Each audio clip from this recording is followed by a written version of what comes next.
And we are live. Good afternoon, everybody out there in YouTube land. And this was somewhat of an impromptu stream.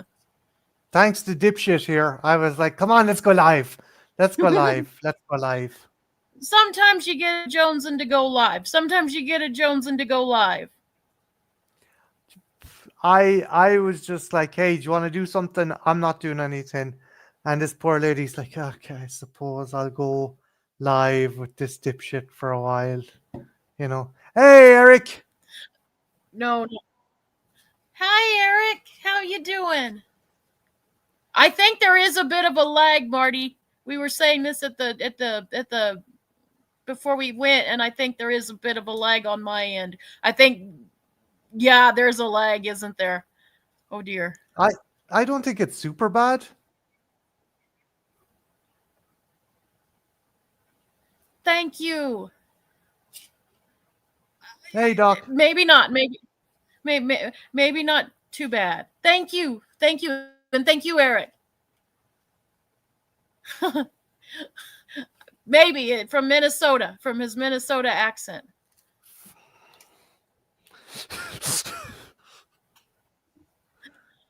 So what is the focus, the subject matter of the stream tonight, darling? So we are going to be discussing stuff we watched in 2025. Doesn't necessarily have to be new stuff. It can be stuff we just watched recently, but it can be new stuff as well. It's stuff that came out recently or stuff that we only now just got around to watching. And I think we got some interesting picks. And I think we'll also discuss what's coming out for the remainder of 2025 that we're looking forward to. Yeah, there's still some movies coming out that look interesting, that very look interesting, and God knows I got to play catch up. So yeah, this was. What did you think of this year movie? Not just horror, but what did you think of this year movie wise as a whole? I didn't think it was too bad in comparison to some other years. We've had some fucking banners. Like I wouldn't say these movies would be my favorite. Hey Tembo, I wouldn't see some of these movies would be my favorite, but as an output for this year, I think we've had some solid movies. Like Sinners. Sinners wouldn't be my favorite movie, but it is a fantastic fucking film. I Mm-hmm. I have some issues with it, but I can acknowledge that movie. Ryan Coogler fucking knocked it out of the park with that movie. Yes, it's. I think it's going to be on a lot of people's number one list of the year. I really do. I feel like that's going to be a movie that's going to be on a lot of people's number one list. And did you see actually Haley Steinsfeld dressed as her character from that movie for Halloween? She went out. She went No, out I as didn't. her But that's 1990s. cool. Yeah. She That went is out cool. as her. Go ahead. Okay.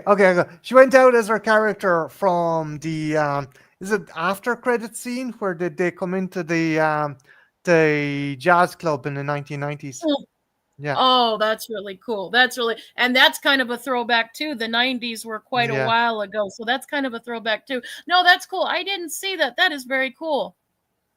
Speaking of cool things in relation to Sinners, I am I'm nowhere near a music advocate as this lady. This lady loves her fucking music, and she caught on that the older version of the character who was in the juke joint with his two cousins, he was portrayed by who exactly, Jen? It was a blues legend. It was a blues legend, and it was very cool. It was a very cool thingamajigger, a very cool cameo by him. It was very cool. I like Kugler is obviously a fan, and kind of got him in there. Again, I just like the fact it just shows how diverse your musical taste is that you were able to pick up. This guy is like a blues music legend, and I'm like, yeah, that's it. I'm not saying that other people wouldn't have picked it up, but like your music is so diverse. That's the one thing. That is one of many fucking things I admire about you is your diversity with music, your diversity with cinema, your genuine fantastic personality. I'm going to stop gloating here because people think I'm trying to get my leg over. And yeah, we There was a lot of good music in Sinners. There was a lot of good music. I mean, that's basically what the whole movie, was about, basically, and how some people can see it as an evil thing as opposed to. There's a lot to talk about with that movie. There's a lot to talk about with that movie. had you a favorite particular scene or moment or character that from that movie? Yeah, I enjoyed just the whole movie as it. I don't know if it's going to be my best of the movie of the year, but it's definitely in my top. It's definitely in my top. Okay, okay. But like, what do you think made it stand out in comparison to stuff you've seen recently, or even other vampire flicks? What do you think is the advantage it has over other horror movies of late? Um, it's just going in we're going to different cultures. We're doing different cultures, and it's still the same vampire story, but just given a new coat of paint. But it was a brilliant film. It was a brilliant film. And I gotta give props to Michael B. Jordan, doing a dual performance. Seemingly, I mean, the dude is acting against himself, and it's just, we've all seen those terrible fucking Jean Claude Van Damme movies. They're fun, where it's like, he's talking to himself or he's to fight with himself, and like, but this was fucking seamless. Oh Again, yeah, and I have my issues with the movie, but this performance was fucking seamless. You just forget. Oh yeah, they're this guy, it's just one guy playing these twins. yeah, and there's such diverse characters that he's playing. You really Mm. got to take your hat off to it. And the hats were a neat thing in the movie as well. Yeah, I liked the fact that Smoke was the more pragmatic one, and Stack was the more kind of boisterous one, and just you genuinely felt these were two completely different characters. Oh, You Tembo's got did. a comment there. Black vampires, the generalization, connection of black music, the pain, love of having the magic of its own. What's not to love? Yeah, that's a very good point. That's a very good point, Thimbo. Yeah, it is That's about the pain and the music and the what it was born after. It's very appropriate for this time. I I have one or two issues with the portrayal of the Irish in this, but at the same time, I do acknowledge that Irish immigrants were not the most fucking decent people to African Americans when they went over during the famine and stuff like that, and that has to be acknowledged as well. You can't just yes, the Irish people struggled, but we compounded, I think, upon the misery of black people. I just think that maybe making us the kind of primary supernatural adversary, I wouldn't have been. I'm not the biggest fan of that, but at the same time, Remick does say something really interesting. He talks about, in conjunction to the oppression of the African Americans, he talked about the oppression of his pagan religion. There's it hints that he's like fucking thousands years old, Mm. so he would have been around pre Saint Patrick, pre Christianity and Catholicism coming to Ireland, and he talks about how when they came, his religion and his way of life was just completely shattered. So I respect that. As I said before, not the biggest fan of kind of making the main antagonist Irish, but I do get as a Why? parallel to the treatment of the. And I'm not going to be one of these dicks who go, oh Jesus, fucking, the famine was worse than slavery. It fucking wasn't. And parallel, no, it wasn't. It was horrible, but I I do acknowledge the fact that when the Irish came over, yes, we had a shit end of the stick, but we also compounded onto the misery of African Americans. I think certain people. It's the thing. It's when you're angry and you're not. When you're angry and you're not fucking able to fucking punch up, you punch down, Yeah. and that's what that is.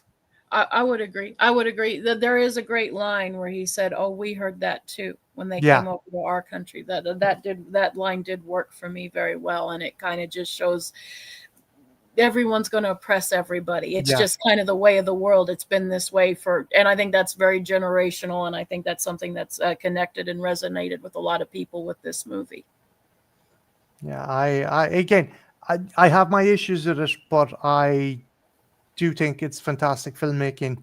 And yeah, fucking someone give Ryan Coogler the reins to Blade. Let him make a fucking Blade movie.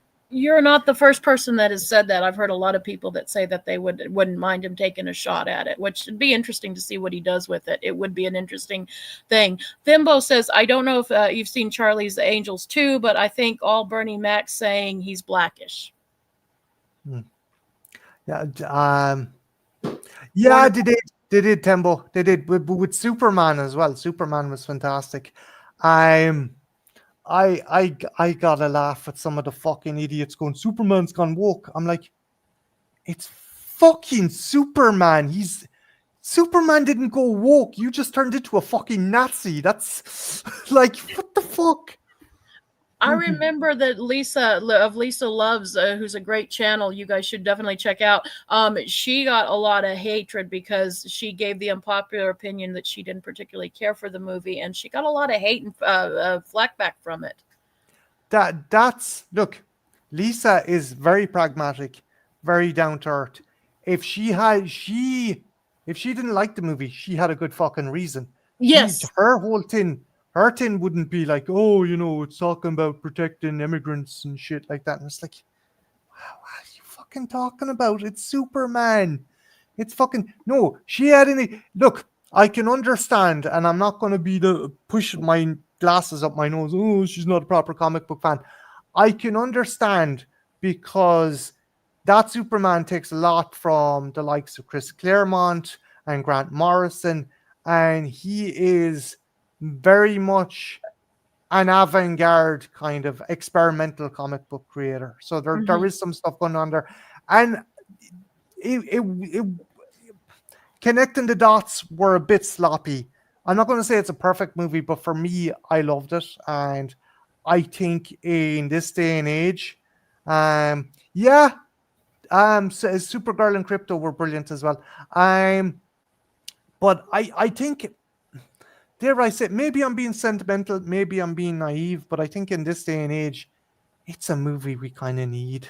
Yeah, It's a yeah, I know you weren't the only person that I've heard that said that. I haven't seen the movie because that it's just superheroes really aren't my bag. But I've heard from a lot of people that most people really enjoyed it. But I did hear the thing of it gone woke, and I'm like, didn't he always stand for these things? And I'm not a superhero person, but yeah. even I know what he stood for.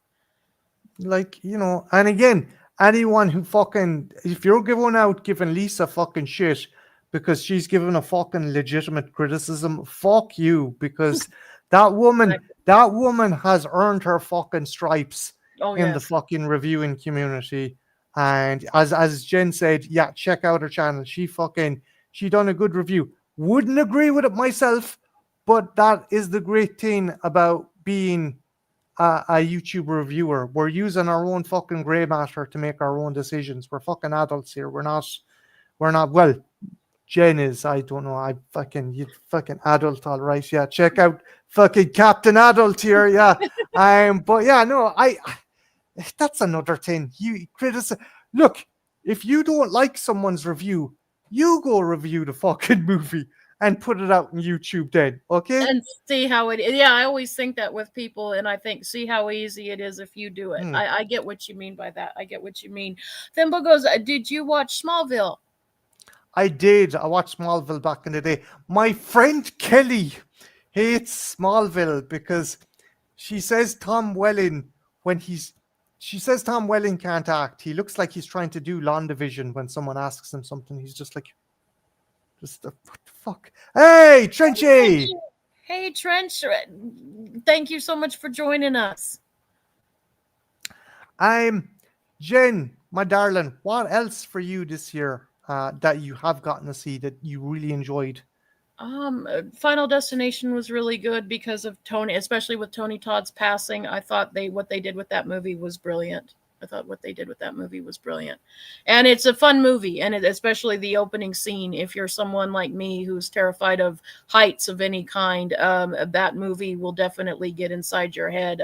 It had me. I was told I clutched my movie theater seat during that scene because we were so high up, and they're fun, and they get the spirit of the really there's only one bad for a franchise that's run as long as it has. Really, there's only one bad movie in that whole franchise. All of them have been to varying degrees, but I think they're all fun movies. And Yeah, it was nice to send off for Tony Todd. It was beautiful. like you're not getting Dr. Zhivago with these movies, but they're fun. They're fun. They're not. They have no illusions about what they're trying to do. No illusions of grandeur, but sometimes we need these, and as horror fans, it's always interesting to see cool and interesting ways to kill people, and it seems to get into people's heads psychologically, because I'll hear people go, oh, that scene really, it's whatever phobia. I know people to this day, if you see if you're driving and get behind a log truck, everybody thinks of that scene. I mean, those are how iconic they are.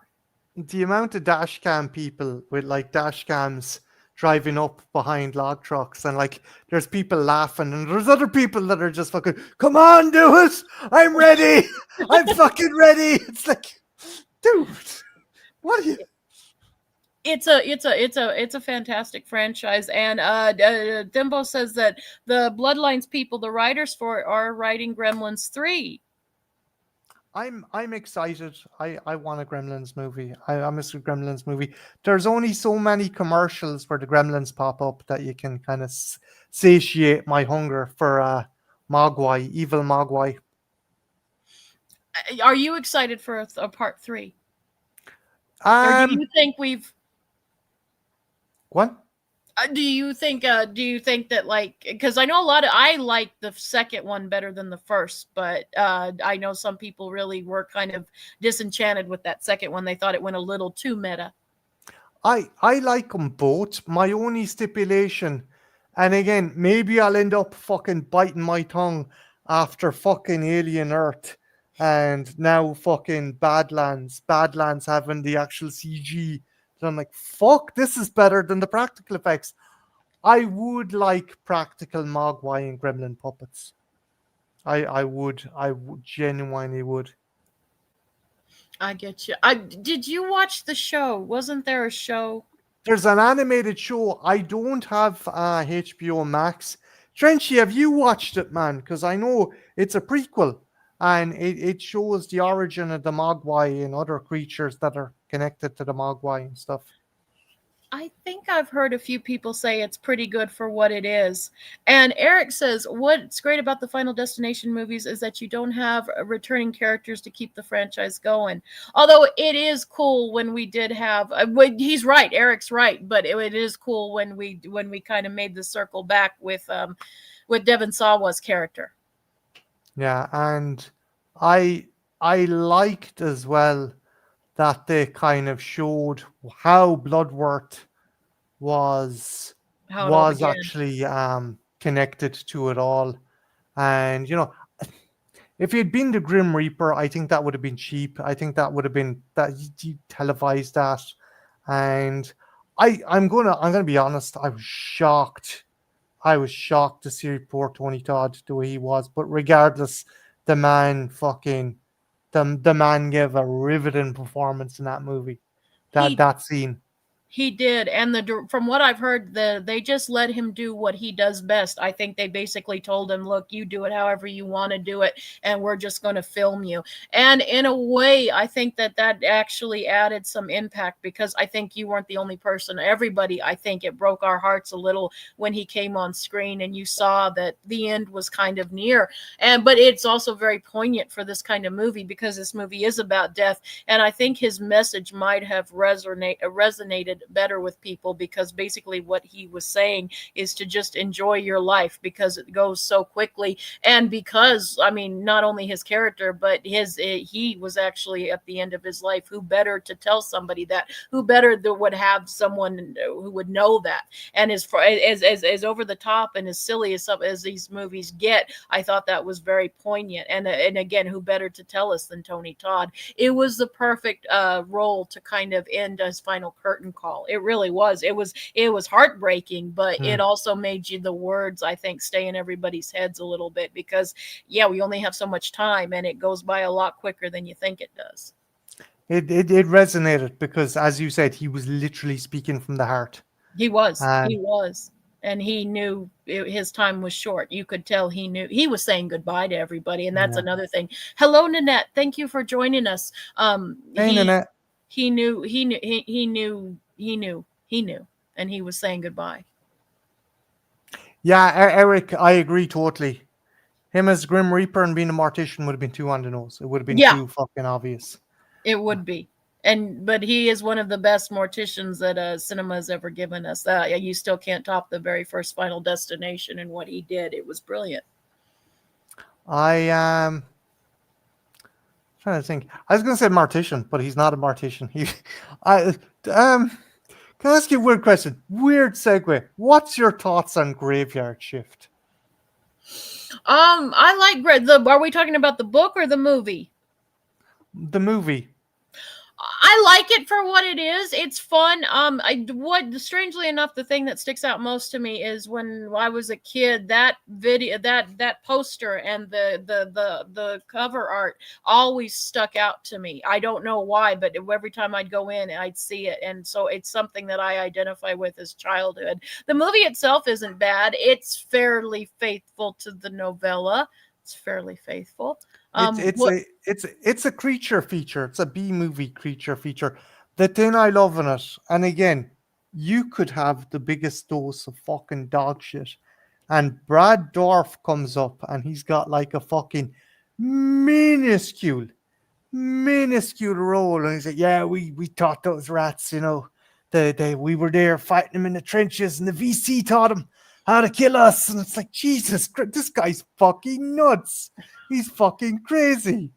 Like there's a brilliant fucking line from Doug Walker, the fucking nostalgia critic. nostalgia critic, is the only reason people let Brad Dorff act is because they were afraid of what he'd do if they didn't.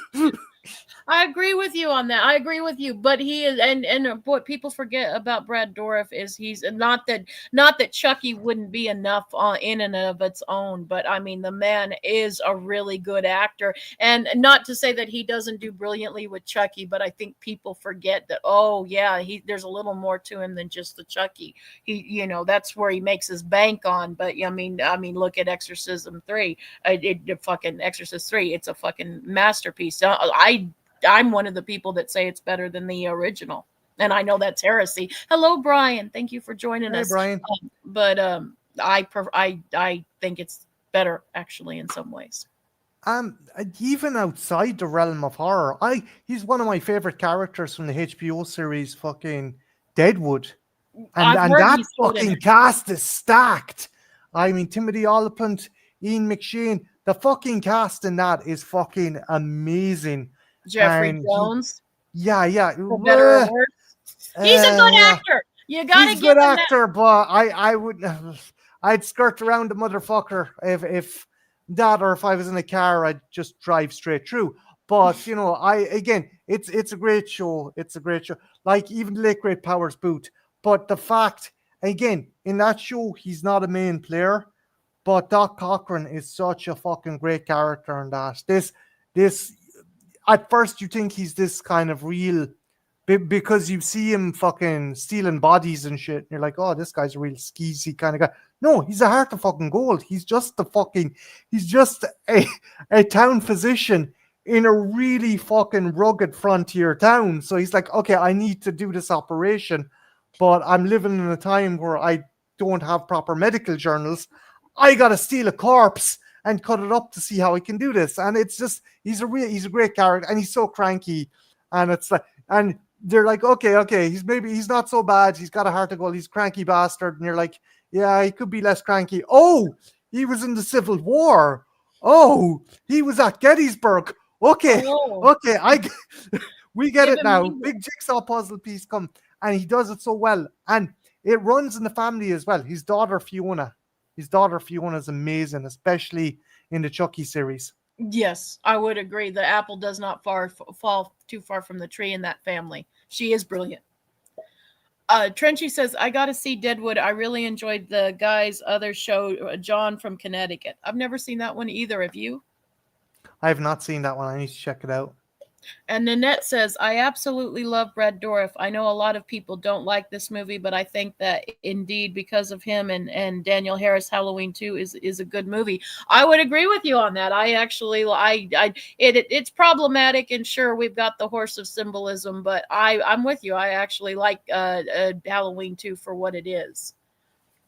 It was just Rob Zombie trying to be artsy. He was trying to do something. He was trying to be art house, is what he was trying to do. And I don't think it's as bad as what that reputation would have you believe it is. Um, And Brad Dourif is one of the best parts of both movies. I he love is. the line when he's saying, "And frankly, Doctor, I don't like. I know who you are, and frankly, Doctor, I don't like you." I love how he delivers that line. The bit when he finds out his daughter's dead. Jesus fucking Christ, that nearly broke me. It did, and it wasn't hammy or over the top. It was very believable. That you can see why Zombie likes to use him, and Yeah. Zombie Oh, generally what? likes Sorry, to. John. I just Zombie generally likes to use certain. You notice a certain Master of Fear is with us. Hello. Like, He likes to use a lot of the same people, and I've noticed that Brad pops up in quite a few of his stuff. yeah, Trenchy, she's great in Dark Gently as well. She's brilliant.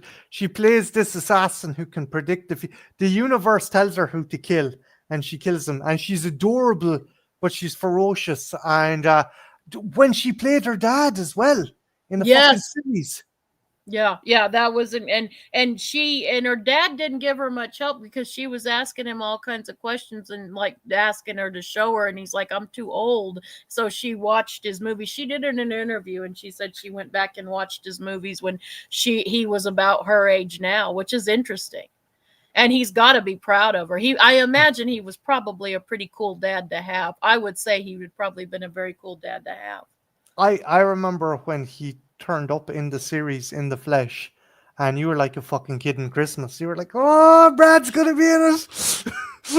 I love him. I've he's someone I've kind of grown up with, and it was so cool to see him as just him. It's not that I don't love Chucky, but it was nice to see the actual incarnation, the human form, and I thought that was really cool. And again, it was a kick for all of us horror fans to see him, and he kind of has retired to some degree, for this and stuff. So it was kind of nice to see him one last time on screen. I think he should still do voice work, or I maybe the think he voice of does Doom. voice work, but he's semi Hmm. retired and stuff. And I don't know if we're ever going to see him in another movie as anything but the voice. I don't know if he's actually going to do any characters. I don't think he is. I'd heard that. Speaking of retiring actors retiring, Patrick Stewart is retiring. He's going to be in Hi, Avengers Doomsday, and that's it. Hey, Predpool. hi, Predpool. Thank you for stopping by. How old is he?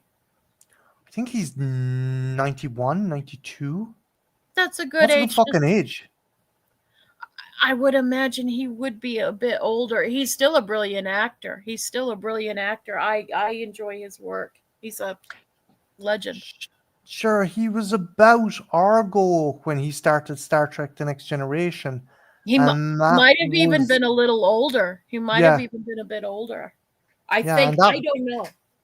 that was the mid to late 80s, So Hmm. Yeah, no, it yeah, was. Yes, I've seen one, and I know Marty has too. One flews over the cuckoo's nest. yeah. I never knew Michael Douglas wrote the script for that. I didn't either. No, he either wrote the script or he produced it. I need to go back and check. I Um, but what else? that came out this year, or that you've seen this year. Doesn't have to be new that you watched that you really enjoyed. Brian says that he did produce it. Okay, I was close. As for what I've enjoyed, controversial opinion, and I was actually very surprised, but I really enjoyed Hard Eyes. Like, it's not like one of my all-time favorites, but for what it was, I had a really good time. And I know it's a very diverse movie in the community. I heard some people like me who really got a tickle out of it, and there was a lot of people though that really thought it was dog shit. I had a really good time with it. I think it's a really fun, particularly if you have a partner who's into horror. I think that would be a great Valentine's date night movie. I do need to check it out. Because I was like, okay, this might be trash. But then you done the review, and you explained there's like funny bits with, like, the girl fucking having coming home and she's too lazy to tidy, and she's like a dildo on her locker, and the security guy comes in to kill her, and she has to use the dildo as a fucking weapon to defend herself. And then you fucking Devon Sawa turning up. Yes, you Devon do. Sawa was turning. Devon Sawa was become the little fucking horror good luck charm, or kind of scream king. Would you say that? I would say that, and I'm here for it. I've always, well, I mean, think about it. I mean, yeah, he was in Casper, I guess. Oh, hello, creepy. Thank you for joining us. He was in Casper. That's where most '90s girls will tell you they first saw Devon Sawa, and he was in Idle Hands. But the movie that I first really noticed him in was definitely Final Destination. So it's not as far fetched as you might think. He's always had at least his toes in horror. I thought you were going to say the fan. Yeah, he was in that too, but we don't talk about that. Do you want some biscuits? Hey, how about listen to some? That's a movie we definitely will have to bring up with biggest turkeys in horror when we're doing horror hangouts. We're definitely gonna have Poppycock. Poppycock. Yeah, that's fucking cock, all right. see. The thing is it's so bad. Haven't thought about it since this is the first time I've thought about it since you bringing it up. I think I mentally burned it from my mind. Yeah, I'm Seriously, sorry. You no, sponged it. It was so I bad. It was, and that was one, like, that was a review because I have a strict policy never to review a movie unless I've watched it all the way through. And Sparky was really enjoying it. Sparky has a very different take on that film, but I was begging them, just I'll give up the review. Let's just stop this. I had to take a cigarette break. I was like, oh my fucking god, I hate And this. and I would make the joke, and she doesn't even smoke. But yeah, no, you do. Just when I'm not very upset. I'm not a smoker, but when I'm very, very upset, I will have a cigarette. And I told I lost the comments, Marty. Fuck. I don't know how I did this. It's next to private chat. Comments? I hit something. Oh wait, here we go. Maybe not. Okay, there, I got it back, and then I lost it. Okay, but it was so bad. I was trying to read. Nanette said, "Great movie, a tearjerker, won Best Picture. I think Jack Nicholson won the Oscar. Pretty sure Best Actor. The woman who played Nurse Ratched, Louise Fletcher, won the Oscar. She did. She did win the best thing." And Nanette says that from this year, her favorite movie is House of Eden. Is that the one? Wait, that's That no, mine's Garden of Eden. I think this is another one. Nanette? What's the one you House of Eden about? Interesting. We'll have to see. I haven't heard it either. What about for you, Marty? Oz Perkins was another one. We finally, because I like Oz Perkins as a person, and he is the son of the legendary Anthony Perkins, but his films haven't really worked for me until this latest one. The Monkey did finally. I can finally say this is one that did work for me. I thoroughly enjoyed this because it was. I'm just going to say that it was a Looney Tunes character. It was a Tex Avery Tree House of Horror. Like yes, they were horrific deaths, but they were so funny. And it's like people are going with Final Destination, and yeah, Final Destination can be comedic, but this one just fucking all inhibitions were dropped the minute Adam Scott turned up in the sailor uniform with the flamethrower at the start. I'm like, okay, okay, I see what you're doing here, movie. I see what you're doing. It was cute. Now, I liked the monkey, but I still, my vote would go to Final Destination of the two. I prefer Final Destination just a little bit more. But then I've been in love with the franchise forever. But it is, you're right, it is very much a Tex Avery kind of cartoon. It's very fun, and it's the first movie of his that's landed with me, because his movies don't always land with me. I like the guy personally, but his movies, this is the first one that really landed with me. I love his cameo in the movie. Hey boys, just to let you know, we're probably not going to be good parents. And he was Yeah, working out a lot with his own father. I read an interview, because Anthony Perkins, he wasn't a bad dad. It's just he had so many other demons going on. He wasn't a present father, which I found interesting. And he was you can kind of see he's working through some shit. there does seem to be a true line with some of these movies about family, like Very even much so. Long Legs, even like Michael Monroe's connection with her mother and stuff. You just get this feeling that for Perkins, family is more of a fucking is more of a crucible than an actual fucking embracing element of life, you know? hmm I agree with that, and that's a sad thing. But that's how some people have to deal with their. Not everyone has the Norman Rockwell kind of family, and I applaud him for bringing it out into the light. Yeah. I don't think anyone has a Norman Rockwell family. If you're fucking, if some 9 times out of 10, those people behind that picket fence waving like fucking window mannequins, there's some horrid, heinous shit going on behind fucking closed doors. I would agree Yeah. with that, and that there's a lot of movies in horror that kind of explore those dynamics as well. Mm. Chris Gleekin, the woman. Great hmm fucking guy. We were Another just great talking. actor as well. Yeah, who's the fucking actor who plays him? He was in Deadwood as well. Oh, fuck it. I I know who you're talking about. It'll come back. It'll come back. Yeah, the monkey was fun. The monkey was fun. Was there anything else this year that came out that you like? Garden of Eden. Yes. Your thoughts on it?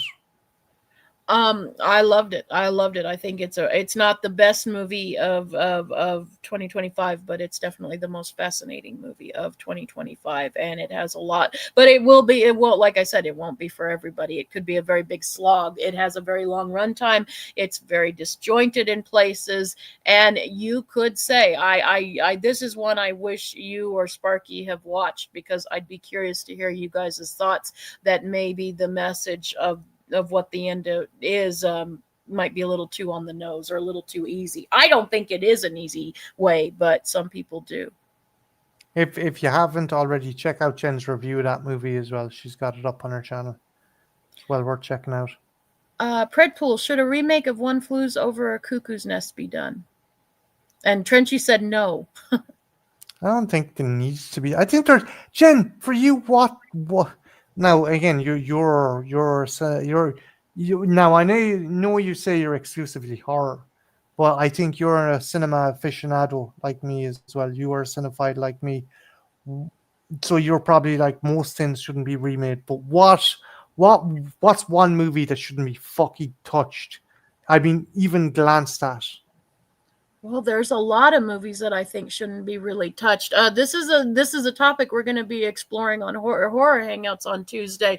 Because one of my questions is a bar, like The Blob and The Fly and The Thing. Very few remakes.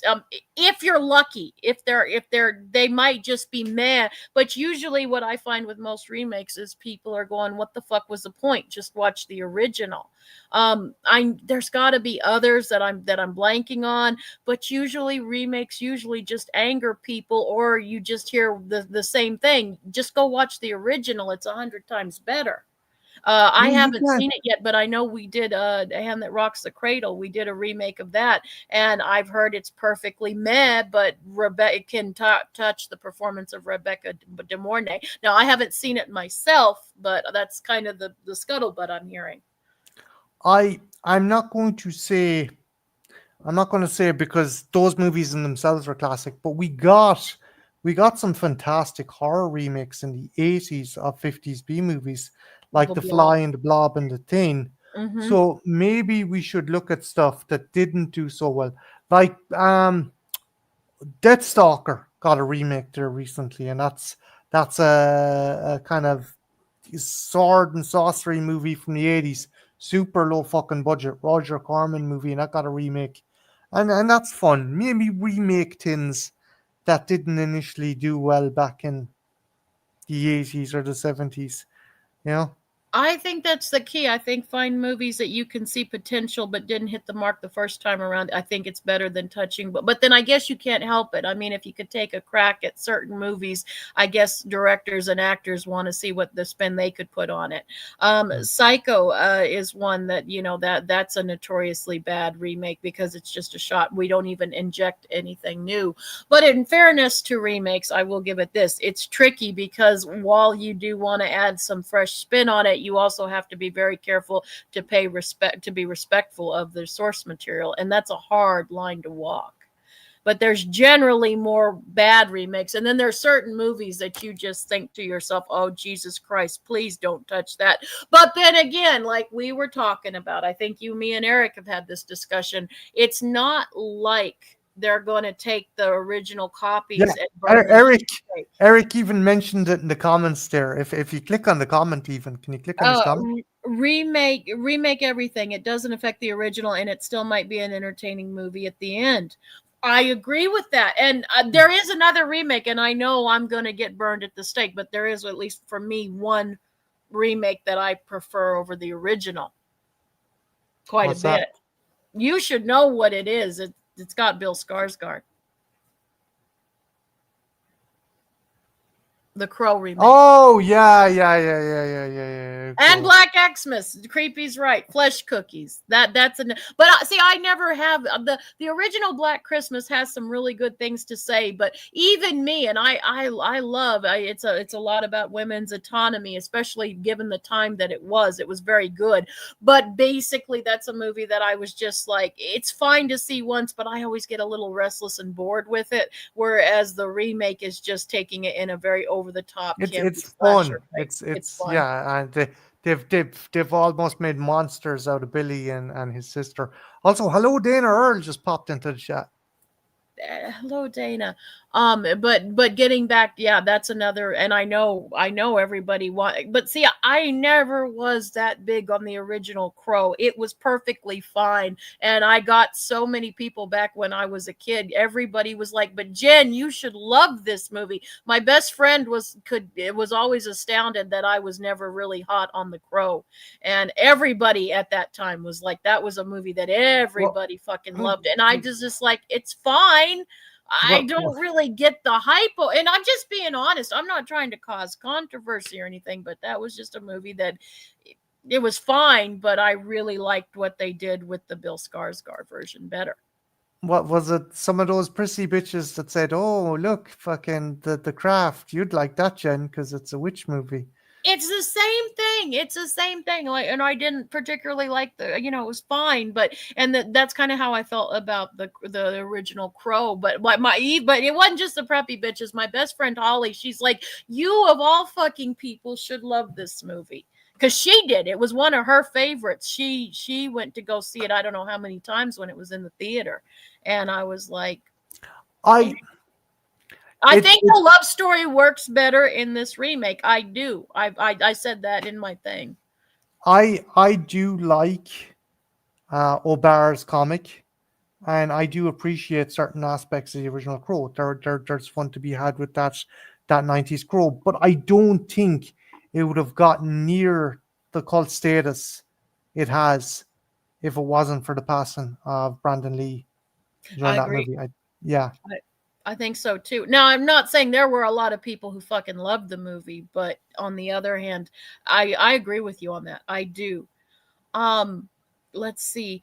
The thing is hard to remake, but would be down with a continuing story. we're getting a sequel. We're getting a sequel. Apparently, Carpenter's making a sequel. If he can fucking last that long, yeah, grand, okay.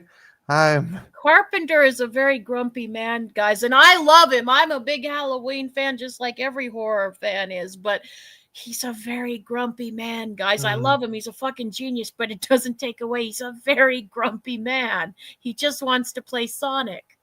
And he smoke some hates weed. Halloween. And you know who movie fans he hates the most is Halloween fans. He fucking loathes us all. He does. I can't see what. I can't see why. I think the only person he hates more than Halloween fans is that fucking Rob Zombie. God, he was vicious with Zombie. And he turned around to Zombie and told him, "Yeah, man, do your own thing." It's like, okay, I didn't mean for you to do that much of your own thing.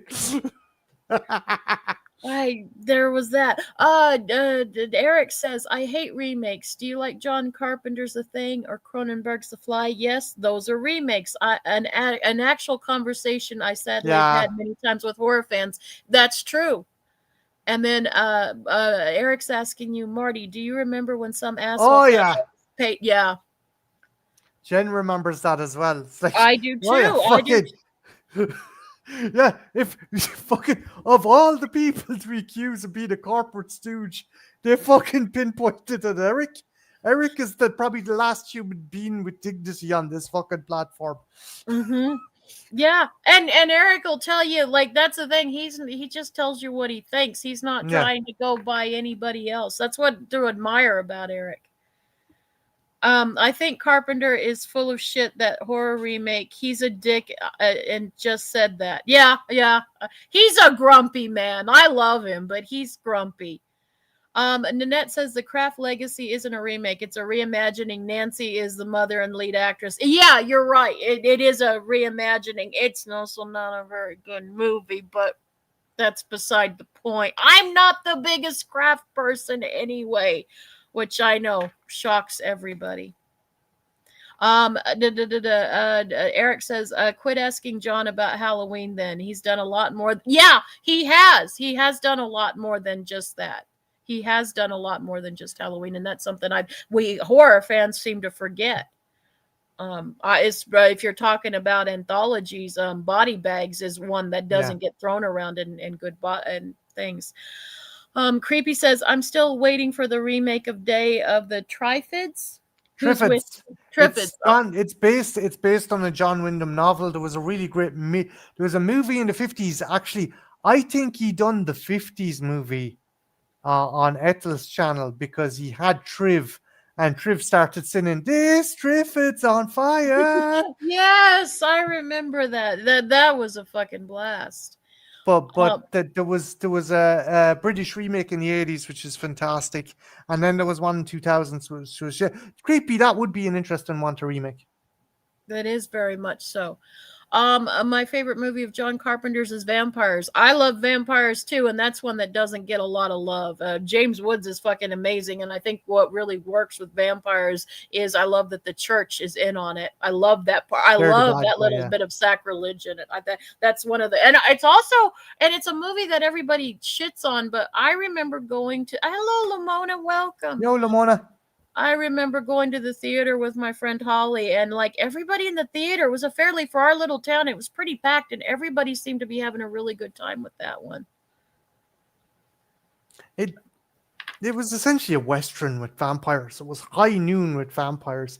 And yeah, James Woods is a fucking dick. Has been and is fucking now, but like I love some of the lines he gave. He gave, what, you show a cross to a vampire to stick it up your ass. I like that line, like, just matter of fact.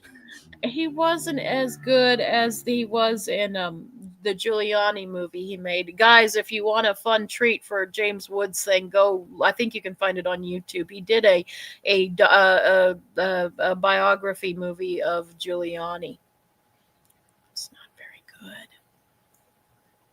Neither was fucking Giuliani. I mean, they had a fucking press conference in a fucking garden center, for fuck's sake. I get that. And then that's cool that you like the Kraft Legacy. A lot of people did. You're not alone in that. I'm just not the biggest Kraft person. I'm just not the biggest Kraft, but it's cool. I'm not shitting on you or anything. That's the one thing I love about this lady, and it's the same kind of thing. Look, we mightn't like a movie, but if you fucking like it, Go with fucking God. We'll never fucking take the piss or be mean to anyone who fucking No, likes something we don't like. no. Because fucking there's a great line. Paul Giamatti. Paul Giamatti is a great line in the Holdovers. Life is like a hen house, very short and full of shit, or covered in shit. So like it's why fucking get upset over a movie, or why let someone upset you over a movie? Yeah, yeah, that's true. And you got to remember, movies can teach you and make you look at the world in a different way and give you a different perspective. And you can't shit on that. It might not have spoken to you the way it did to someone sitting next to you. And that's kind of the magic of movies Yeah. as well. Escape from New York is a great Carpenter film, and probably one of my favorite scores. Honestly, Brian, I think it's one of my favorite scores of Carpenter's. My favorite one, Jen, has to be Assault on Precinct 13. Just that I synth go remember. just fucking hell, man. That's an amazing score. It is. It is. But I mean, I don't think he's done. He even did the score for, or I don't know if it was. I think he did it. I don't think it was just his son for the Cujo movie. Oh God, that Cujo, or not Cujo remake, the Firestarter remake. Firestarter. That's the one I meant to say. The score was fucking amazing. The movie was Not. awful. Yeah. At least they had a Native American playing a Native American in this movie. And he was good until he turned into Michael Myers, and not in a good way. Trenchy says They Live is up there for me. Um, is there anything coming out thus far in 2025 you're looking forward to? There's a lot of movies. I'm really behind on my movie intake. I know I've heard you and Eric and quite a few people just give heaping praises to The Long Walk. I need to see that one. I've heard different things about The Black Phone. I've heard some people say it's really good, and I've heard some people say it's a big letdown. And then I've heard a couple of people say it's a very mixed bag. For as many good things, there's a lot of bad things. So I'm curious to check that out. I know Del Toro's Frankenstein is another big one. For TV shows, I still need to see the Ed Gein's Monster. I've been hearing things about that. The the Long Walk is just I know. Is honest. that your favorite movie of the year so far? Right? Unless something comes out fucking swinging, that's solidly for me number one. Now I've yet to see Frankenstein, and I fucking love Del Toro, and Del Toro has always. You will never get a bad Del Toro movie. So unless now again, Del Toro could be fucking absolutely fucking cracking. Hey Peter, hey dude. Hey, Uh, welcome. Thank you for catching us live. on like see Del Toro's Frankenstein could fucking knock it, but that Long Walk movie just fucking. There are so many things with that movie that just fucking floored me. I will be impressed. I knew you would be. I knew it's one of your favorites. I would like no, it's not horror, but I really would hope you do see Sovereign before the end of the year. That's another movie that I really enjoyed. Yeah, you were telling me about it. Nick Offerman, Jacob Tremblay, Dennis Quaid. Yes, Dennis Quaid too, and he's Yeah, very good in it. And there's parallels. It's not a particularly happy movie, but it's a very smart movie and very much of this time. Like there's a lot of commentary that things that are happening in the world now. You can understand how just a little bit of bad luck can make some good people do some horrific things. Which is it's also kind of very could parallel it to the Michael Douglas Falling Down movie of yeah. Falling Down. There's some parallel. There's a lot of parallels to that movie, but kind of the Sovereign is more for right now, even speaks to it more. There is some indie movies as well. Like I should be all excited for these bigger movies, but honestly, Marcel Waltz, who did Garden of Eden, put out another movie this year called Brute 76, which I really am kind of interested in. There is one called Strange Harvest that said that people have paralleled to the Poughkeepsie tapes, which if it's anything like the Poughkeepsie tapes, I'm down, and I hear it's brutal as fuck. Jesus Christ, like the Poughkeepsie tapes had some fucking struggle coming out. Now I know it wasn't all down to the film's content. I think it was just getting a distributor, but um, I can't see that if it's like the Poughkeepsie tapes. I can't see that getting general distribution. Did Garden Eden get a cinema release? It I'd say ran very limited. It ran festivals, and they have it on Amazon Prime right now, and I definitely recommend. Again, you got to know your taste, though, people. That's one I can't. Don't go into it blind. Like, do a little research on it, because it might not be for everyone's taste. But no, and Marcel Waltz, but he did do another movie called, and then he also did Pretty Boy, which was a couple of years ago that I've heard good things about. So One thing I was discussing with you, there is parallels with him and Clive Barker in both imagery and kind of sexual undertones and such like that. That seems to be a very kind of reminiscent thing he has very much with so. Barker. Very much so. And I mean, he's not ripping him off, but I would not be surprised if he would say that he was a big fan of Clive Barker's. I really Barker. wouldn't be Yeah. surprised. Also, Jen, I hope you don't mind me putting forward a question, if I may. No, Guys, in the chat, what has been your favorites of 2025 thus far? If you have any, like, just let us know. Uh, besides the long walk, and then of course I really enjoyed the one as well that you and I have a little bit different opinion on. Which one? Um, the Salva, I can't think. Fuck. What's the premise? Bone Temple. The Bone Temple's going to be the next Oh, one. Oh, okay, hi, okay. Dice. Welcome. Hey, Doc, how you doing? Um, yeah, I see. The thing is, there's a lot of derision with that movie, but it's not all over the same thing. There are some people that are angry at the ending because of the Savile thing. I'm not angry at it. I just think, and I get the point.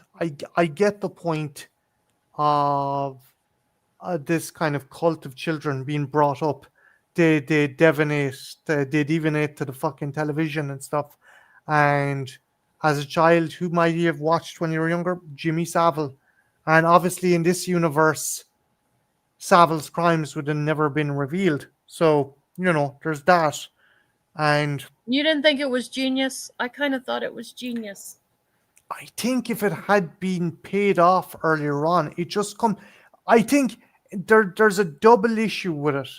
It's too late in the movie, and I think it's a niche kind of thing as well. Um, because if you don't know who Jimmy Savile is, you're kind of like, what the fuck is this all about? Yeah, Again, I think it's it's it's something it's something that if had been brought into the movie earlier and maybe explained, maybe if there was like, oh, there's this TV celebrity and stuff, I think that might have worked. But I just think it was brought a little too late into the movie, and I have other issues as well. For example, the kind of, I'm just going to say it, the audacity of Boyle saying, "Oh, I'm not acknowledging 28 weeks later, but I'm going to use clips from the movie in my movie," and I'm like, "You fucking prick!" I that have issues with that. I I'm remember not you talking about that. the middle section, the journey between the mother and the son is brilliant, and I love that. I love that. I thought uh, that was beautiful. and Ray finds his character is cool, the doctor as well, Mhm. because you think, oh shit, this is going to be some fucking Doctor Moreau fucking dude, but no, he's actually a sweetheart. He's actually a genuinely caring physician, and And the it's scared villagers don't go yeah, near him. Like yeah. another, yeah, I like that.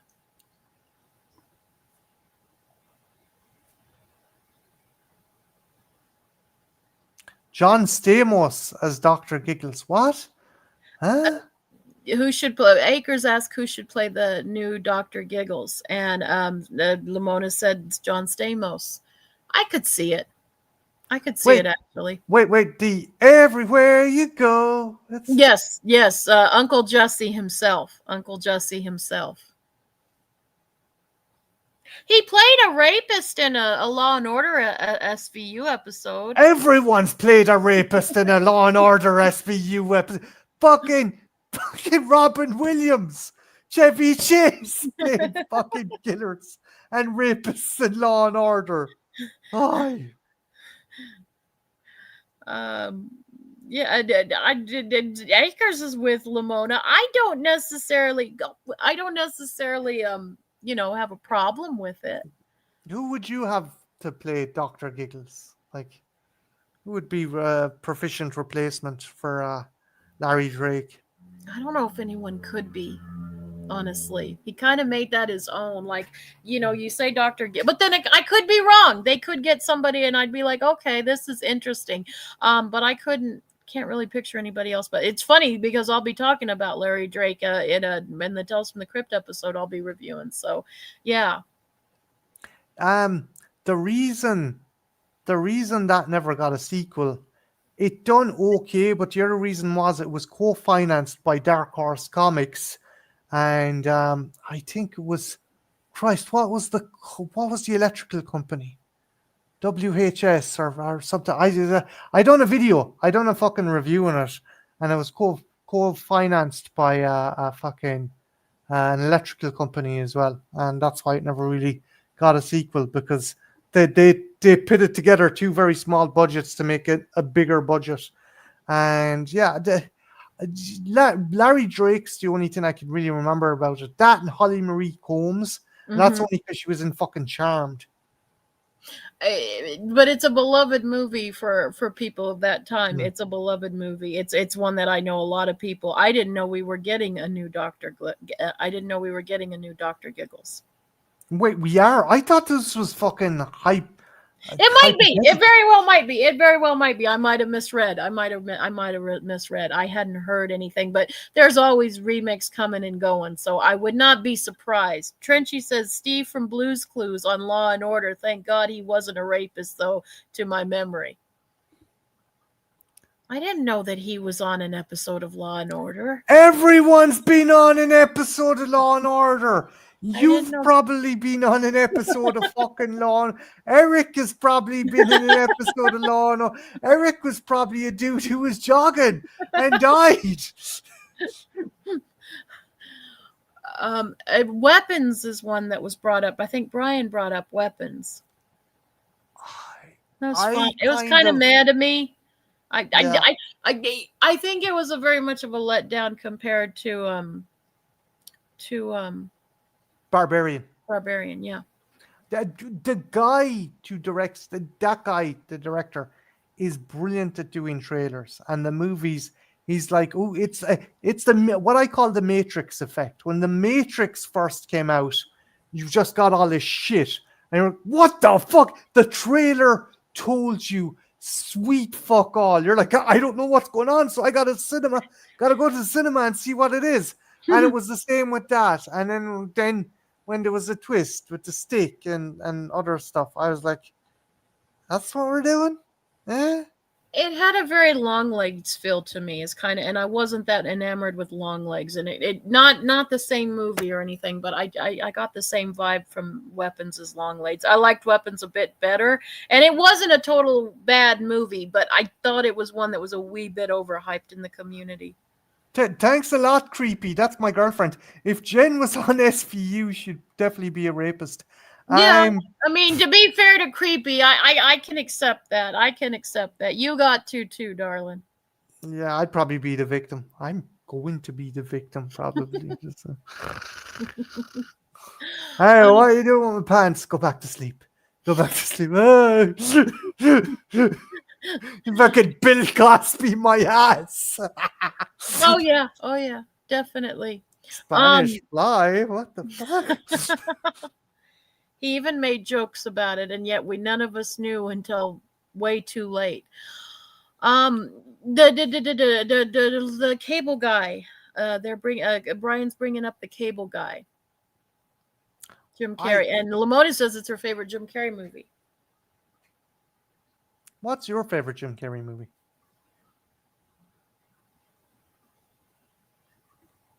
Dumb and Dumber.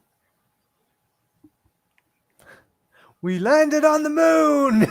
It's probably the thing that's the funniest to me is the bird gag. I love that bird gag where he's like, I just thought it was really quiet, and then he goes, Oh, you the sold my cape. yeah, you sold my dead parakeet to the blind kid. Lloyd, he had no head. Harry, I fixed it. And then you And cut to the kid and just going, pretty bird, and then you see him later going, I just thought he was really quiet. Thought that was really funny. there's a fucking darker version of that out there as well, apparently. I didn't know that. Excited to see. A lot of people are excited to see Gremlins. Yeah, I know. I am again practical effects. Now Hmm. again, I could eat my words because remember when I was like, "Oh fucking Predator, Badlands, and fucking," and then it turned out the face was good, and I was like, "Okay, I'll see some practical effects in Alien Earth." Oh my god, they're fucking shockingly bad. I don't think it'll be bad. I don't think it'll be bad. I think it'll probably No, because no, no, but the facial I design in the Predator was is fantastic. I there's a murder in my mouth of crows. I've eaten so many fucking crows because of that fucking the Alien Earth. I know it's a TV show, but my dear fucking Jesus, the oh my god, the practical effects in that. Ah, come on. I remember you saying that really detracted from the show. Companion, was that this year or was that last year? I can't. I was it this year? I can't remember. Which one's Companion again? Oh, it was last year. It was about I thought the so. sex bot. I thought so. I thought so. Yeah, yeah. Sparky liked that one a lot more than I did. Yeah, Jack Quaid is in it. Yeah, Meg Ryan and Dennis Quaid's son. He's in yeah. The Boys as well. He's a great actor, and he's in Novocaine. That was another movie I really enjoyed this year. I knew you did. I remember you did. No worries, Brian. I knew you did, and a lot of people I think did. Although it's kind of one that people kind of haven't talked about after kind of initial release. It's a fun one, and it's incredibly gory. I was just like, Jesus, fuck. You never think about things. You're like, oh, cool. I can, I don't feel pain, and it's like there's a reason we feel pain. It's to stop us from doing stupid fucking shit. And killing ourselves. It is a cool concept. It is a cool concept, and I haven't watched it yet, but I've heard from you and a few other people that it's a really fun movie. I might check it out before the end of the year. I might check it There, out before the end of the year. there's this brilliant bit where he's like torturing a dude and he can't find her pad or pencil and he's in a fucking he's like, okay, give me that address again, and he gets a tattoo gun and just starts putting the tattoo and the address into his arm really horribly. I guess it would come in handy, like you said. It's not in the long run, but the apple didn't fall too far. Say what you will, but the apple didn't fall too far from his parents. Both of his parents are really good actors. Yeah, and he seems to have gotten the good looks of his dad and the kind of softness of his mother. I Mhm. think that's you know Yeah, he didn't he hit the jackpot in the looks department and their talents and stuff. And you got to remember, everybody thinks of Meg Ryan as just a rom com, but she actually made two of my favorite Meg Ryan movies. Are actually there's one she did with James Caan called, I can't remember it right now, and then the other one is In the Cut. I love In the Cut. That's actually one of my favorite movies. Is In the Cut with Mark you Rubio. were telling me about that. That's a great movie. Yeah, it Um, is. he was also fighting back about people giving out about nepo babies. He's like, look, I fucking I still gotta make my dues and stuff like that. Sure, I get my foot in the door, but I gotta fucking put in the work to stay there. Like Acres of Movies is right. The other Meg Ryan movie that I was thinking of is called Flesh and Bone, and that's with Dennis Quaid as well. That was with Ed and James Caan. You've I'm never seen it, have you? no. It's a good movie.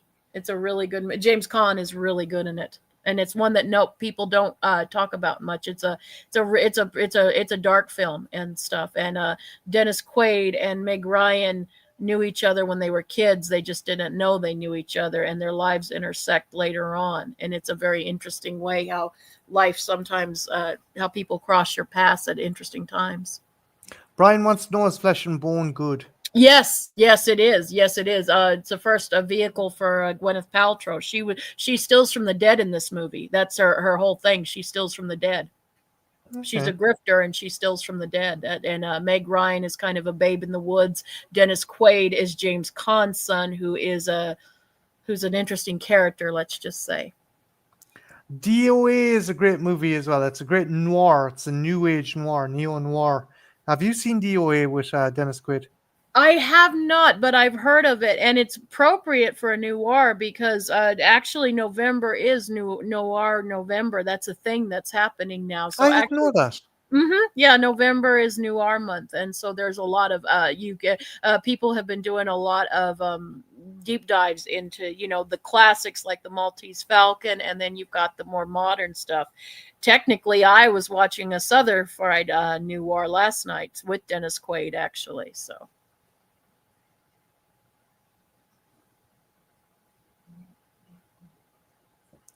Meg Ryan went to high school and graduated with my cousin. Oh, That's that's cool, cool. Brian. That's very cool. Should just be people shooting at each other trying to carve bullets. Oh, Wanted. Yeah, no, I don't know if Wanted would have been a noir. It's based on a comic. They changed it a lot. I don't know what it'd be more action, kind of fucking art house action. Um, Dark Shadows, a terrific noir with Dirk Bogart. Cat in the Dark Shadows. Okay, I'm trying to think. Good noirs. Yeah, obviously the likes of the Maltese Falcon and stuff. Hmm. And if you want newer, kind of edgier stuff, fucking Sin City and stuff like that, that works. Yeah, I'm trying to think. Oh, I was responding to Acre's question. Well, yeah, Wanted. No. Wanted's not a noir. Okay, okay, okay. Sorry, Trench. I picked that up wrong.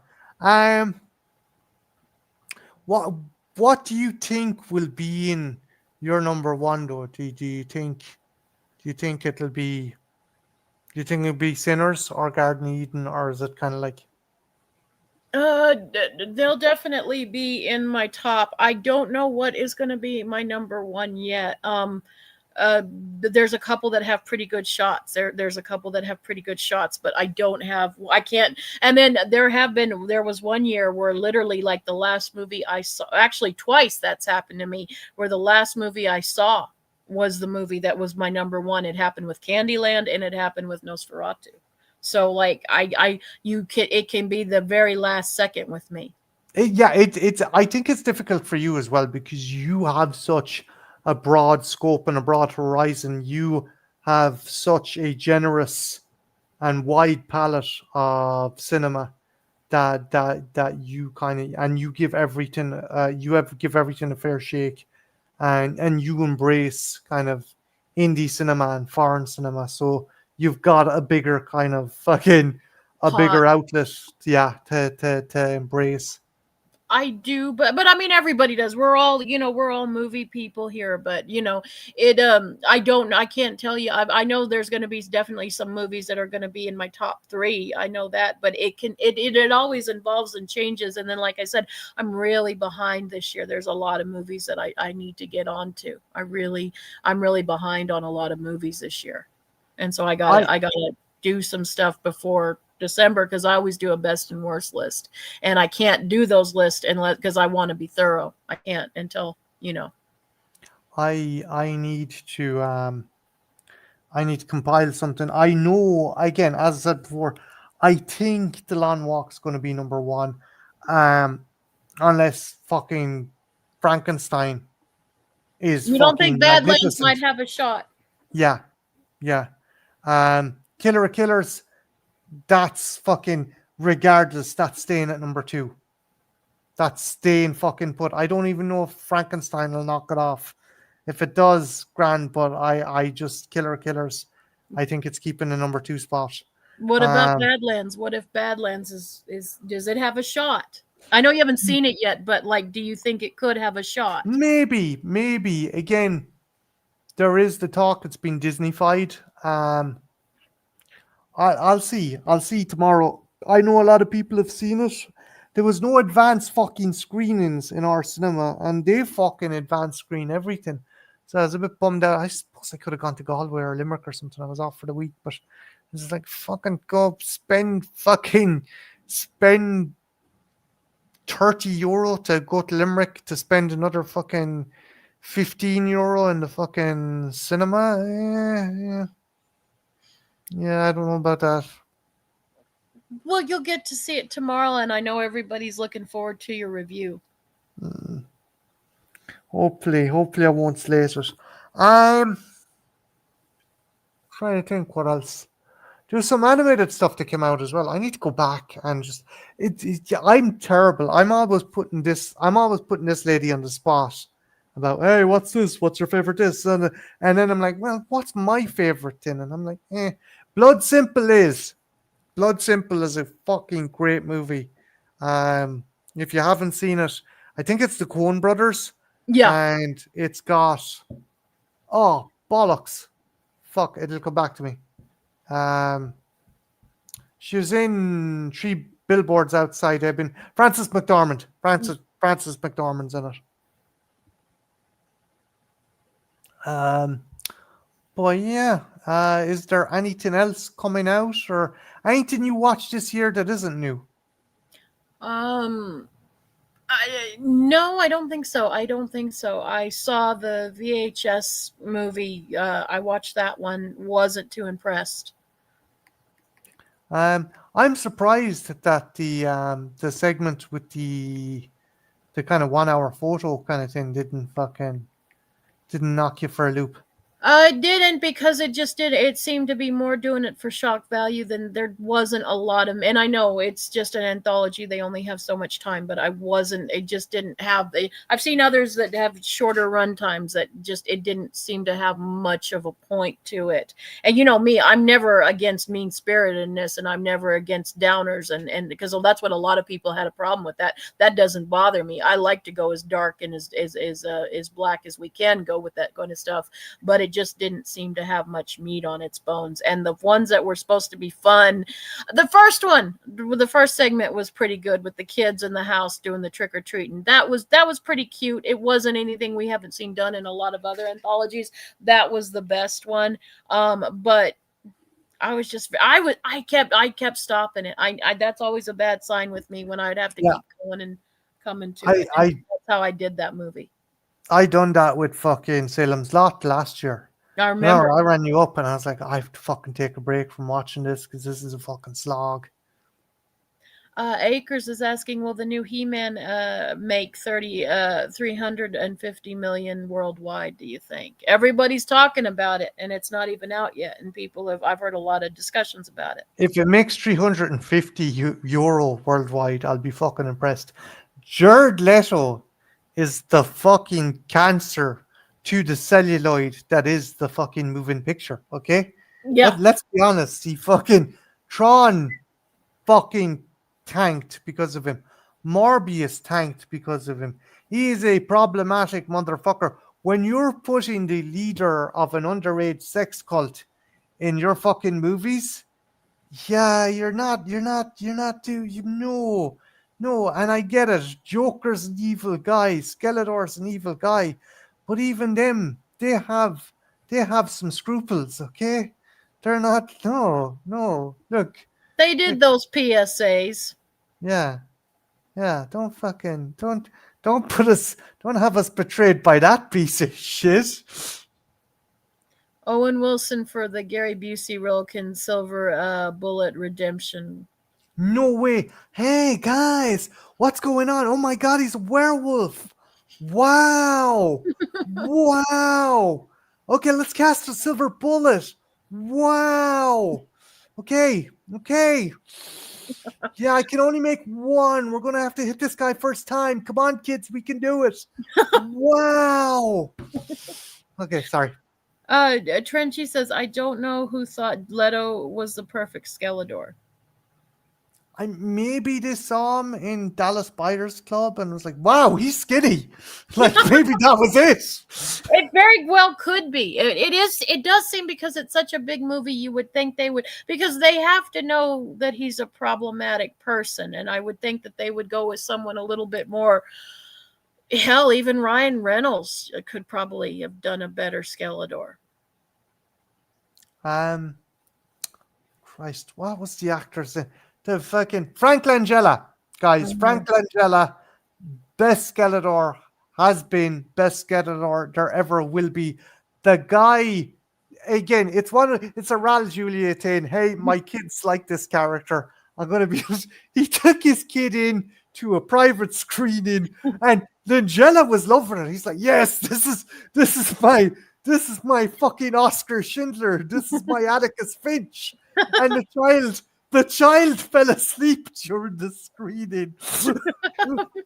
But Langella is the best fucking the best Skeletor. Look, that Masters movie is trash, but it's trash in a good way. It's pure canon. Fucking Lundgren is learning English. You can tell the progression of Dolph Lundgren's English through the movie. I mean, and it shows that he's, I mean, it does. I know a lot of people from our generation that really hold that movie near and dear. Me and fucking Larry love that movie. It's fucking great.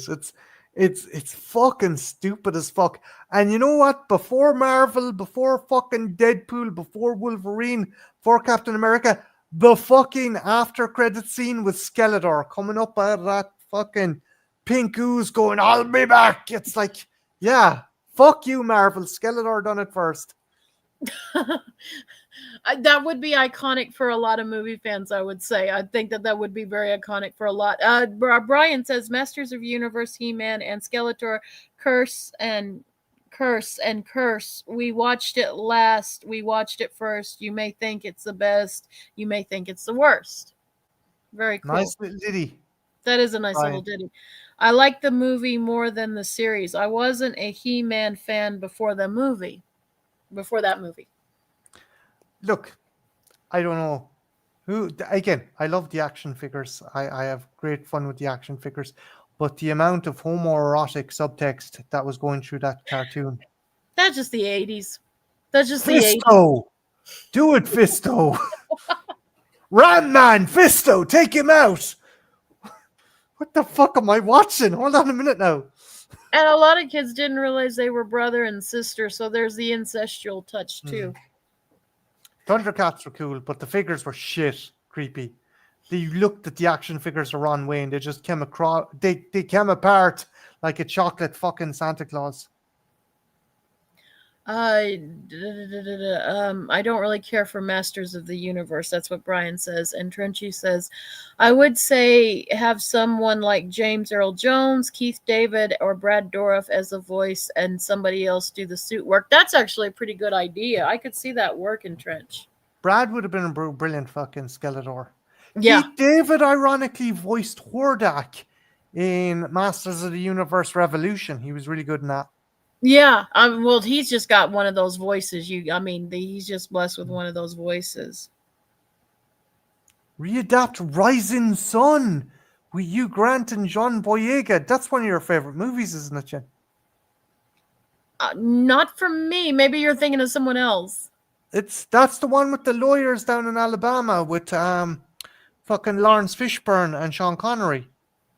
No, you're thinking of Just Cause. That's the movie. Okay. That's the movie, Just Cause. Fucking Rising Sun.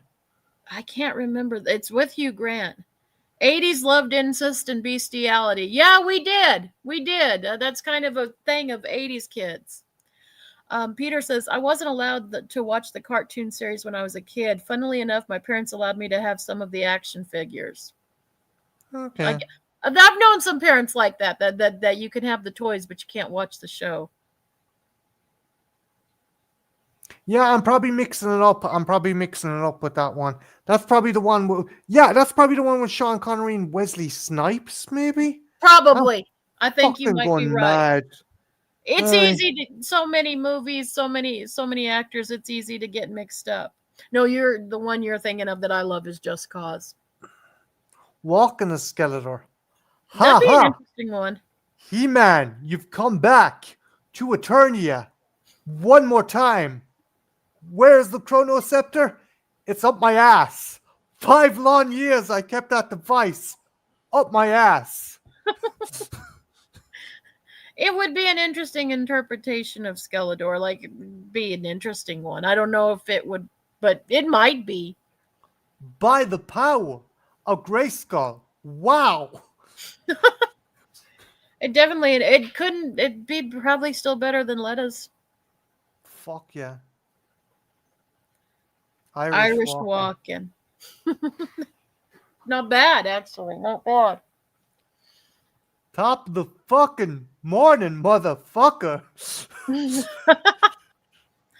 SNL skit that Christopher Walken did. Are you thinking of the cowbell, Brian? Oh, I love that. I got my friend Kelly got me a t-shirt of that. I got a fever, and the only prescription is more More. cowbell. Look, it's me, Bruce Dickinson. I put my pants on one leg at a time. Wow. Hmm. Everybody's enjoying your Irish walking. Fuck off. It's not that bad, is it? No, I'm serious. People are seeming to really like it in the chat. Everybody's getting a kick out of it. Wow. Mhm. Trying to think. What else is coming out? Very few Christmas movies. I As know far you're as not a I big know, Christmas person, but there isn't many. One thing I know is Christmas movies seem to come out in October. It's like, what the fuck? Christmas comes out in October. I mean, we don't even get to Halloween, and you already see the stores have all their Christmas. But then I guess for your hardcore, I can't get mad. Your hardcore Halloween people do it too. So I guess Christmas people should have their day in the sun too. Yeah, but work in retail. I put up this fucking clip. It's from Star Trek, The Undiscovered Country. It's where this giant fucking cosmic wave is coming through and it just blasts a bunch of planets and the Enterprise is nearly destroyed. So I put on the wave, I done a PNG image of Mariah Carey. And as the No, wave is getting louder, I put "All I Want for Christmas," and I put it in retail staff preparing for Christmas. She is. All I want for Christmas, she is. Damn it! Creepy says plenty of Christmas horror movies to enjoy. Also, Yeah, dude, Black Christmas from the 2000s, I think was great. It was great fun. it was. Certainly better than that fucking dog shit that came out there not too well. I'd say not too long ago, but yeah. Well, Wolf Creek just had 20 year, just hit their 20-year anniversary mark. Things go quick. Akers is asking, what's your Meg and Mount Rushmore? Huh? That's Like, Acres context, or is there a I movie think called she Mount means Rushmore? their best. I think they mean their best. Your favorite Meg Ryan movie. I think. Oh, that one's easy, and you'd be surprised by this. It's a Denzel Washington movie, Courage Under Fire. Oh, that's a good one. Everyone forgets about. That's another one where she's playing a different type of role than she normally is. Yeah, For me, definitely In the Cut would be mine. yeah. I need to check out In the Cut, but I think she was great in Courage Under Fire. She was, and she's good in Flesh and Bone too. P2. That's one I need to go back and watch. I remember Wes Bentley was going to be like big, and his career kind of died for a while, and then it came back again because he was on Yellowstone. Jesus Christ, so many people's careers were saved by fucking Yellowstone. Fucking I still need to see it. My dad loves it. My dad loves yeah. that show. Oh, Trinchy said she means the four Meg, or your four favorite Meg Ryan movies. Okay, Courage Under Fire. Inner Space. I love her in Inner Space. That's cute because the again, I think that's when they had just gotten together, herself and Dennis Quaid. Yeah, it was. Um, That's how they got together, I think. what else? What else? I'm trying to think what else she's in. When a Man Uh, Loves a Woman, that's a good one with Andy Garcia. She's an alcoholic. Harry Met Sally, that's a classic. Sleepless in Seattle, French Kiss. And then The Doors. Everyone forgets she was in The Doors. Was she in the fucking Doors? She was. Jesus, I didn't know that. She was. Everyone forgets that one. No one throws that one out in the thing. I guess for mine, it'd definitely be Flesh and Bone. The In the Cut was my all-time favorite of hers. When a Man Loves a Woman, and I like Courage Under Fire too. That's a good one of hers. Yeah, he wasn't a good depiction of Black Art and Ghost Rider, but I don't think that's down to him. I think that was just a fucking that was just a shit script, Wes Bentley. Like again, he was one of these. Him and Tora Birch and Mina Savari, when they turned up in American Beauty, everyone's like, "Oh, these kids' careers are going to fucking take off." And it's like, no, you don't. That's the problem. You build up your career. You don't see Start. if you fucking start from up on high, you're gonna fucking fall hard. You got to build yourself up and get your footing just right. How do you feel about American Beauty? Just as the movie in general? There's parts I really like, and there's parts I think that And are does it make it problematic. icky because of who's the lead in it? Well, if I was going to take Spacey out of it, objectively, it is problematic because there is a scene where he's going to engage in sex with his friend's teenage daughter. Like, and it's like, I get it, the guy's having a midlife crisis, but you don't fucking bone a teenager in order to fucking get over it. Like. He doesn't do it though. He doesn't follow through in it. Yeah. But it's the connotations are there. The connotations are there. Like, you know, That's a movie we should discuss at some point. American Beauty. There's a lot to chew on that movie. And then there's a lot of people that say it's very overhyped. I like Chris Cooper in it. Chris Cooper is incredibly he is underappreciated in that movie as this just strict father, and like the kind of Repressed the homosexuality. regressed homosexuality and the regressed fucking fascist ideals and stuff. Just. I think there's a lot of dads like that in this day and age now, honestly.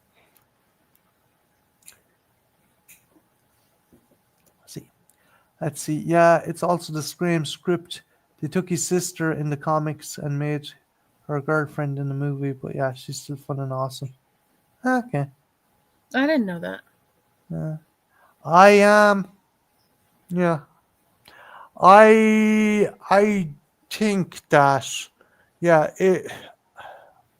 As I said before, I don't think that anything is going to knock the Long Walk from number one for me. As I said before, I need to see Frankenstein, but just I was left with such a powerful fucking just impact of that movie. I don't think anything will dethrone it.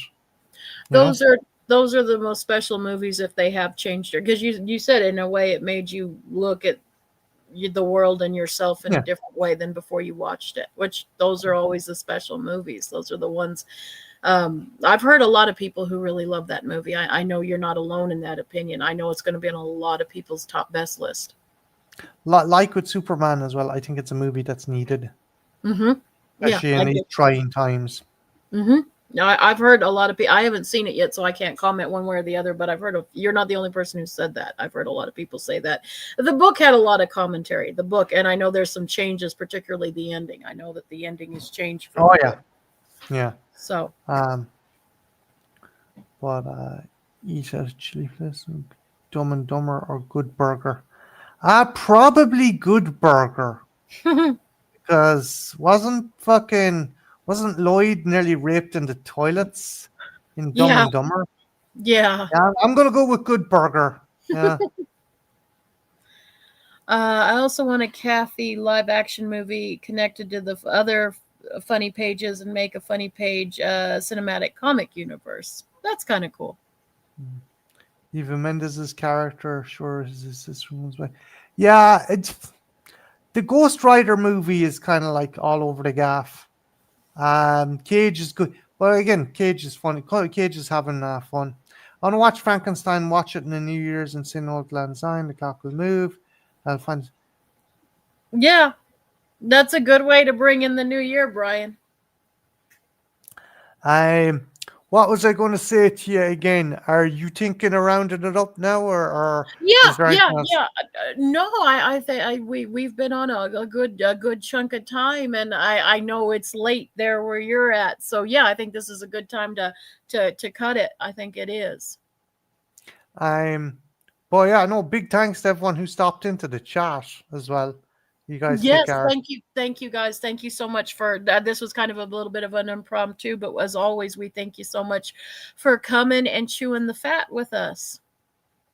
You guys are awesome. I just want to shout out to Eric, Doc Kaiju, Tembo was in the chat. Let's see who else. Brian Trenchy, Frenchy, my thing. Do Mike, Acres of Ninette, Movies, Peter, yeah, Nanette, I'm sure there were others. Cara. Here, Kara, I'll scroll down.